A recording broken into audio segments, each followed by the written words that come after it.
நம்ம இந்தியர்களை பார்த்தா மட்டும் இந்த கம்பெனிக்காரங்களுக்கு இளிச்சவாயங்கிற மாதிரி தோணும் போல. ஏன்னா இது வந்து நம்ம ஊரில் விற்கப்படுற முக்கியமான ஒரு பவுடர் கம்பெனி. இப்போ இந்த பவுடர் டப்பாவோட கீழே பார்த்தீங்கன்னா டால்கம் பவுடர் அப்படின்னு ஒரு பேர் போட்டிருக்குல்ல, இதுதான் சிக்கலாயிருக்கு. யாருக்குன்னா இந்த கம்பெனிக்கு இல்லை, இன்னொரு கம்பெனிக்கு. அதாவது Johnson and Johnson's baby powder நமக்கு நல்லாவே தெரியும். பவுடர் இருக்குது, சோப்பு இருக்குது, இந்த மாதிரி குழந்தைகளுக்கான நிறைய விஷயங்கள் அவங்க விற்கிறாங்கல்ல.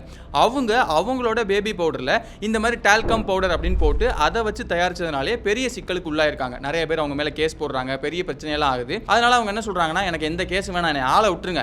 கேஸ் போட்டவங்க எல்லாருக்குமே நான் மொத்தமாக சேர்த்து ஒரு $5 பில்லியன் அதாவது நம்ம ஊருக்கு காசுக்கு 50,000 கோடி ரூபாய் நான் கொடுத்துட்றேன், என்னை ஆளை விட்டுருங்க அப்படின்னு சொல்லிட்டு அவங்க சைட்லேருந்து சொல்கிறாங்க. முதல்ல இந்த பிரச்சனைக்கெல்லாம் காரணமாக இருக்கக்கூடிய அந்த டால்கம்னா என்ன அப்படிங்கிறத நம்ம புரிஞ்சுக்கணும். இப்போ டால்கம் அப்படிங்கிறது வந்து டால்க் அப்படிங்கிற ஒரு மினரல்லேருந்து செய்கிறதுனால தான் அந்த பவுடருக்கு டால்கம் பவுடர் அப்படிங்கிற பேரை வச்சிருக்காங்க. 1894 Johnson and Johnson's baby powder வந்து லான்ச் பண்ணுறாங்க.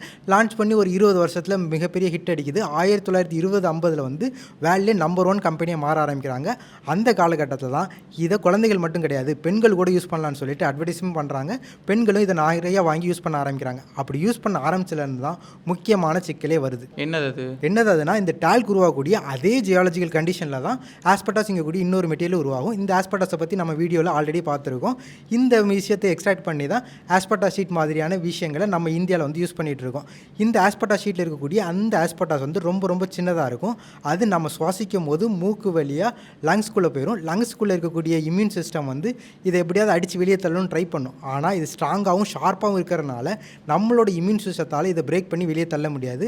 அது கொஞ்சம் கொஞ்சமாக அங்கே சேர்ந்து அங்கே இருக்கக்கூடிய செல்லை கிழிக்கிறது, அப்புறம் இம்யூன் செல்லோட சண்டை போட்டு இம்யூன் செல்ஸ் அழிக்கிறது, இந்த மாதிரி தொடர்ந்து பண்ணி அந்த இடங்களில் கேன்சரை உண்டாக்கும். இந்த கேன்சர்னால் பல பேர் பாதிக்கப்பட்டிருக்காங்க. இதை பற்றி நம்ம ஆல்ரெடி ஒரு வீடியோவில் டீட்டெயிலாக பேசியிருக்கோம். இப்போதைக்கு நமக்கு தெரிஞ்சிக்க வேண்டியது என்னென்னா, இந்த ஆஸ்பெட்டாஸ்னால கேன்சர் உண்டாகிறதுக்கான வாய்ப்பு இருக்குது. அதுக்கான எவிடன்ஸுமே நமக்கு நிறையாவே கிடச்சிருக்கு. இந்த ஆஸ்பெட்டாஸும் டால்க்கும் பக்கத்தில் இருக்குங்கிறனால இந்த டால்க் எக்ஸ்ட்ராக்ட் பண்ணும்போது அதில் ஆஸ்பெட்டாஸ் வர்றதுக்கான வாய்ப்புமே இருக்குது. அப்படி ஆஸ்பெட்டாஸ் வந்துருச்சுன்னா அது உள்ளே போகும்போது நமக்கு வந்து கேன்சர் வர்றதுக்கான வாய்ப்பு இருக்குது. இதுதான் மிகப்பெரிய சிக்கலாக மாறுது. ஆனால் இதில் என்ன பிரச்சனை ஆகுதுன்னா, இப்படி ஒரு விஷயம், அதாவது இந்த ஆஸ்பெட்டாஸ் இருக்கக்கூடிய அதே இடத்துல தான் இந்த உங்களுக்கு டால்க்கும் இருக்குது அப்படிங்கிறது நிறைய பேருக்கு அப்போ தெரியல. மேனுஃபேக்சர் பண்ணுறவங்களுக்கும் தெரியல, எடுத்தவங்களுக்கு தெரிஞ்சதா இல்லையாங்கிறது தெரியல. பட் பெரிய அளவில் பொதுமக்கள் யாருக்குமே அதை தெரியல. அதனால் அவங்க சாதாரணமாக அதை பயன்படுத்திட்டே இருந்திருக்காங்க. இந்த பயன்பாடு எந்த அளவுக்கு அதிகமாக இருந்துச்சு, இது யாருக்கு ரொம்ப முக்கியமாக பாதிக்க ஏற்படுத்துச்சு அப்படின்னா,